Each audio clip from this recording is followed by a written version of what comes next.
irrigação é importante para a agricultura e os produtores buscam estratégias para usar de maneira eficaz. Sobre este assunto, eu converso com o Daniel Pedroso, ele é especialista agronômico, está aqui no telão. Daniel, bom dia, obrigada pela participação e feliz ano novo.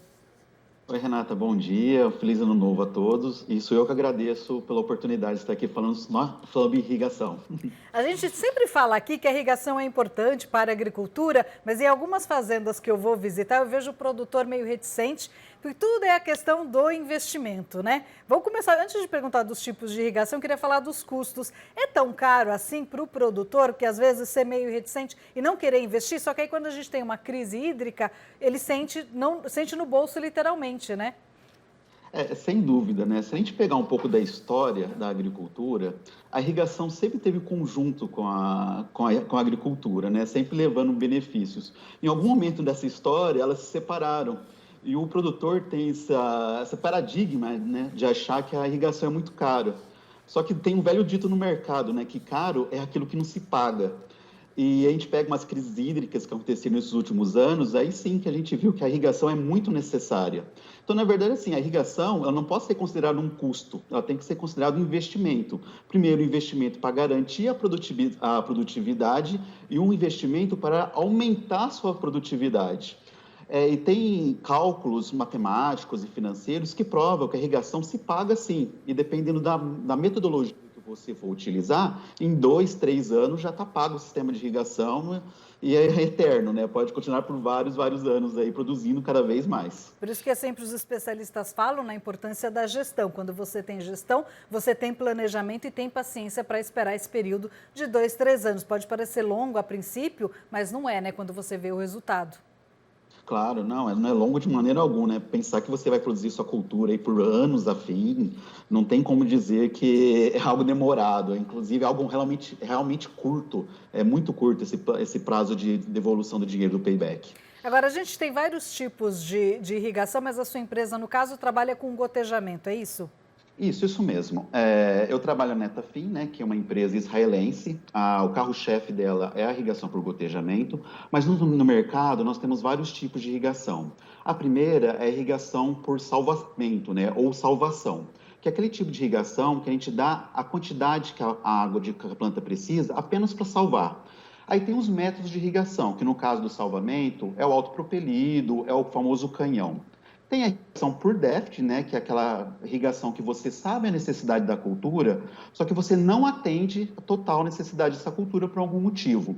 Quem representa muito bem esse tipo de irrigação são os pivôs. E tem a irrigação plena, que é aquele tipo de irrigação que você sabe a necessidade da cultura e aplica necessariamente o que a cultura está pedindo. E aí quem comanda isso é o gotejamento, que de todos os métodos de irrigação, é a irrigação mais nova, né, a caçula das irrigações, porque foi a última a ser desenvolvida. Ela foi desenvolvida em mais ou menos 1960 em Israel, nos desertos de Israel. E como é que é? Fala um pouco dessa especialidade, o gotejamento. Interessante, né? Primeiro, a gente tem que entender um pouco da história do gotejamento. O gotejamento, ela foi criada na década de 60 em Israel. Em Israel, para quem conhece o país, ele é um local que tem 70% é constituído de deserto. E tem muita pouca água, então tem uma escassez de água muito grande. E como Israel tem uma produção agrícola muito boa, porque exporta para a Europa, que está praticamente ao lado, né?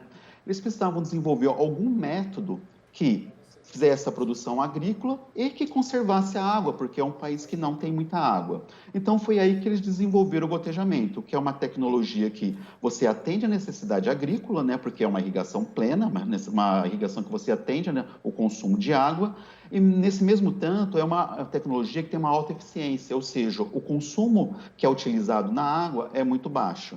E o que representa o gotejamento? São tubos gotejadores, né?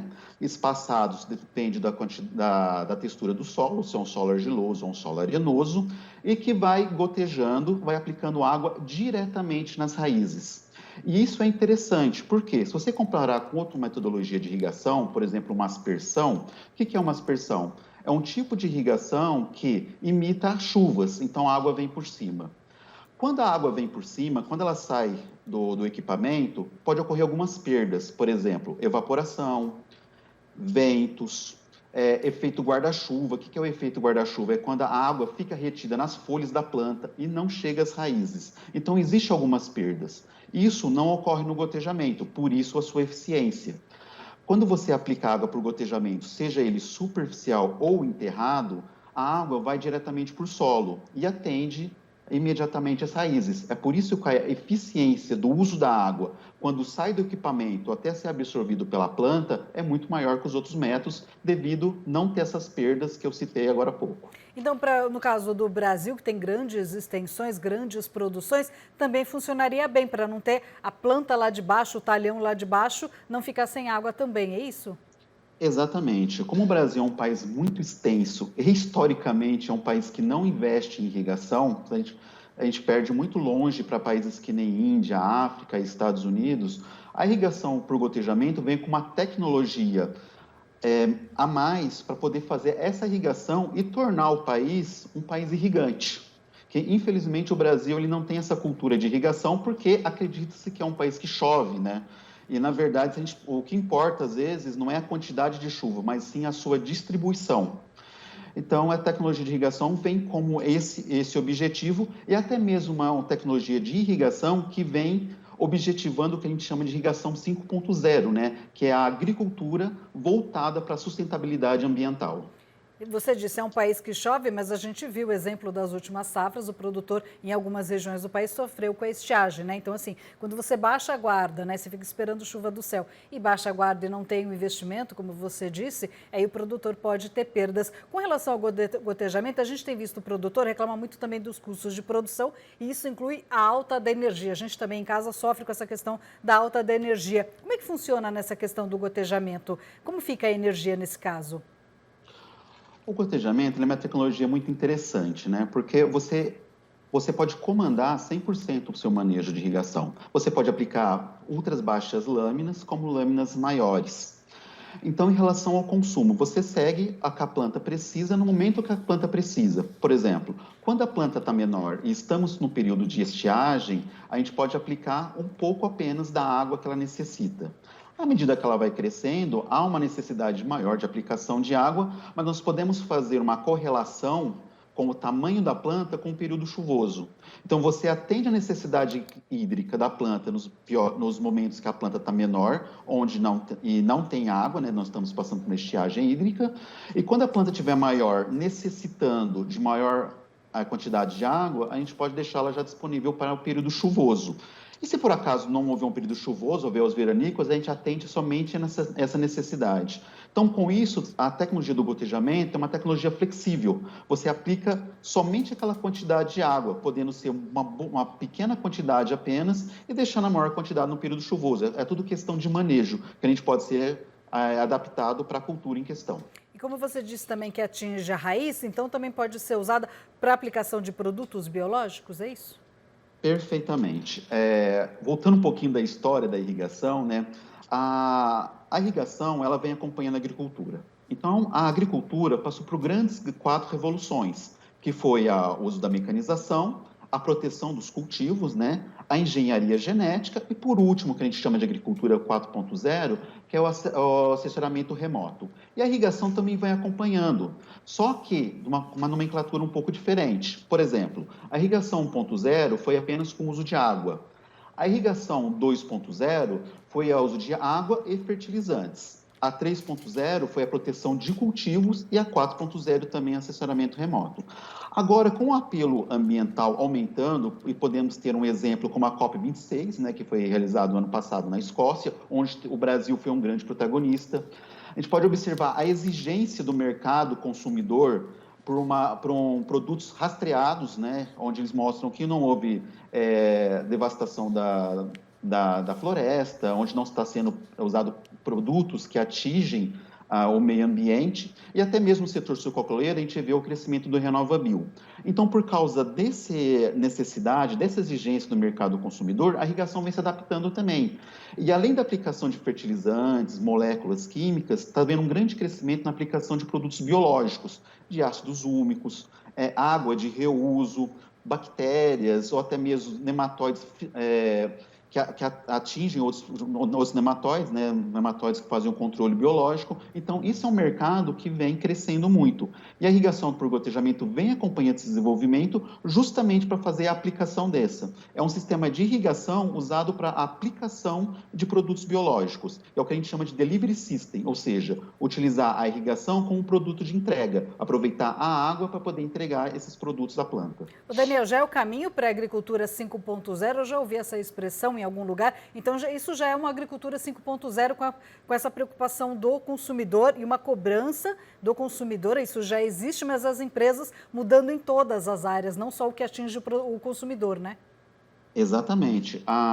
Essa necessidade e o crescimento da exigência ambiental, ele vem crescendo a cada vez mais, né? Até teve uma reportagem do ministro da Infraestrutura ontem falando sobre esse desenvolvimento. E as empresas, elas estão tendo que se adaptar a isso. Como é uma exigência muito grande do mercado, a empresa que não se adaptar vai estar fora. E a irrigação veio para ajudar, não somente na aplicação desses produtos, mas também ajudar na diminuição do consumo de produtos químicos ou até mesmo de emissão de CO2 na agricultura. Por exemplo, deixa eu ser mais claro. Quando a gente pega os tratos culturais de uma cultura, por exemplo, a aplicação de fertilizantes é feito em quilos por hectare. Aplicação de defensivos químicos é feita em litros por hectare, milímetros por hectare. E até mesmo a aplicação via tratorizada, né? É feito por hectares dia. Quando você utiliza a irrigação, principalmente naquelas regiões que o déficit hídrico é maior, o que ocorre? Um aumento de produtividade. E se você aumenta a produtividade por área, ou seja, se você aumenta a produtividade por hectare, obviamente a sua conta de quilos por tonelada produzida, independente da cultura, ou arrobas produzidas, ou sacas produzidas, mililitros ou litros do produto por toneladas, arrobas produzidas, é menor. Então, quando você aumenta a produtividade, que é o que a gente fala, verticalização de produção, o seu consumo de produtos ou sua emissão de CO2, podemos ser considerada assim, ela acaba sendo menor em toneladas produzidas. E isso transforma a agricultura mais eficiente em relação ao meio ambiente. Inclusive, há empresas que fazem certificação em relação a isso, que é o ciclo de vida, certificação por ciclo de vida. Tá ótimo, Daniel, eu queria muito agradecer a sua participação, adorei. Além de especialista em irrigação, é historiador, conta a história e ainda explica quais são os métodos da irrigação. Muito obrigada, adorei a participação. Eu que agradeço, Renata, foi um prazer estar aqui com vocês novamente. Prazer é nosso, até a próxima. Até a próxima.